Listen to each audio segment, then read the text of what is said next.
আসসালামু আলাইকুম।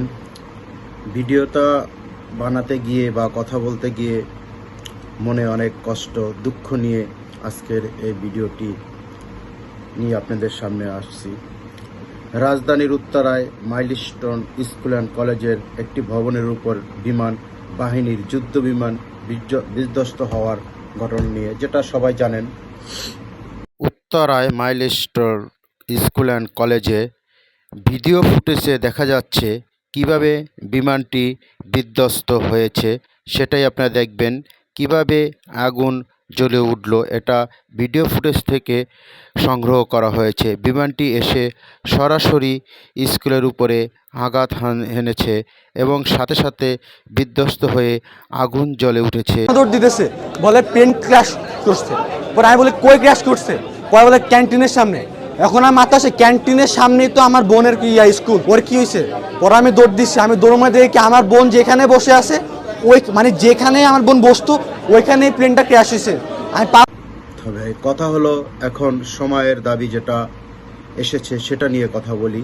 কারণ দুর্ঘটনা আপনারা দেখেছেন, দুর্ঘটনায় অনেক শিশুর প্রাণ ঝরে গেছে, এখানে অনেক স্বপ্ন ঝরে গেছে, সেটা নিয়েও কথা বলবো। তবে এখন সময়ের দাবি আমাদের এই ঢাকার শহর থেকে এই যুদ্ধ বিমানের প্রশিক্ষণ যেখানে দেওয়া হয়, সেটা আমাদের ঢাকার একেবারে প্রাণকেন্দ্র বলতে গেলেই চলে।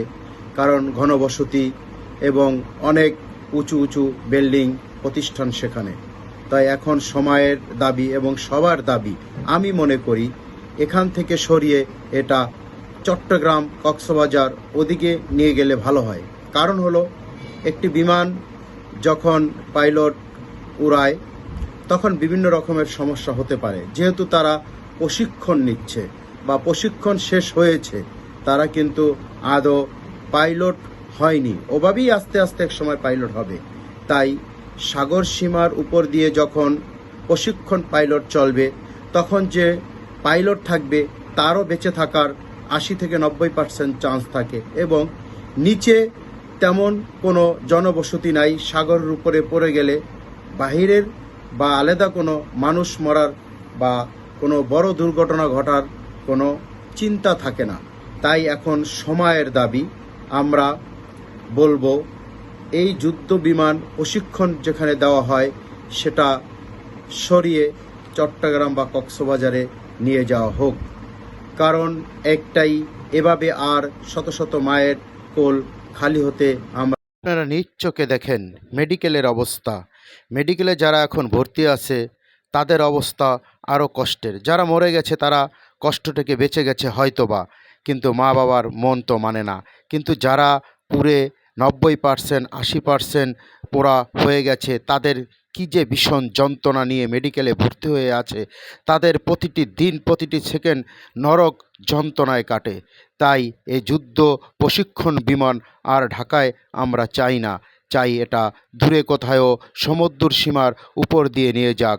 আপনি যদি মেডিকেলে যান, আপনার দু চোখ দিয়ে শুধু ঝরবে পানি, সে আপনি নিজেও বুঝতে পারবেন না যে এত হৃদয় বিদারক ঘটনা সেখানে কি কষ্ট এক একটা রোগী করতেছে, এক একটা বাচ্চা করতেছে, এক একটা স্টুডেন্ট যে কি কষ্টে সেখানে মেডিকেলে দিন কাটাচ্ছেন।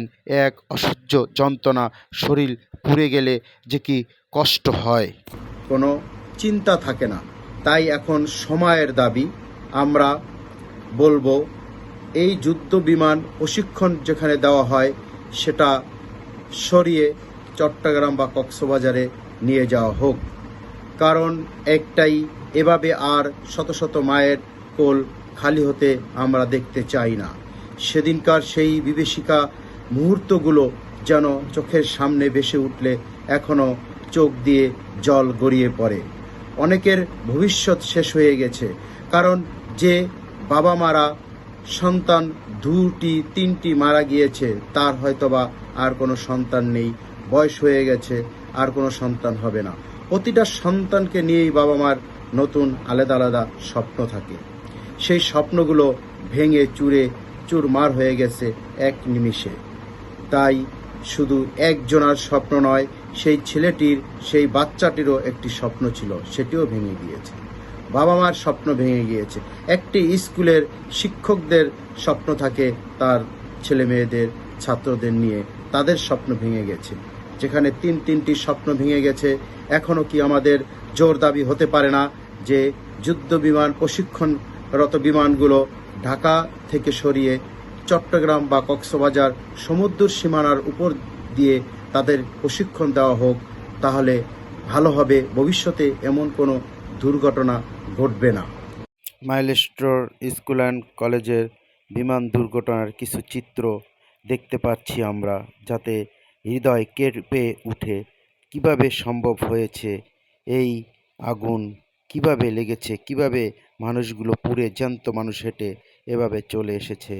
মানে বিশ্বাস করা যায় না। চোখের সামনে যখনই দৃশ্যগুলো আসে একেবারে চোখ দিয়ে পানি চলে আসে। বিমান বিধ্বস্ত হয় কি শুধু বাচ্চারা মারা গেছে, সাথে সাথে যে পাইলটগুলো ধ্বংস হয়ে গেছে। তাই তো আবারও বলবো, এবং সরকার প্রশাসন সবার কাছে অনুরোধ থাকবে যেন এই ঘটনার পুনরাবৃত্তি না হয়, এবং সেজন্যই জোর দাবি তাদের কাছে, অনুরোধ, যাতে ঢাকা থেকে এই যুদ্ধ বিমান প্রশিক্ষণ বা যে কোনো বিমানের প্রশিক্ষণ কক্সবাজার বা চট্টগ্রামে সমুদ্র সীমা দিয়ে প্রশিক্ষণ দেওয়া হয়।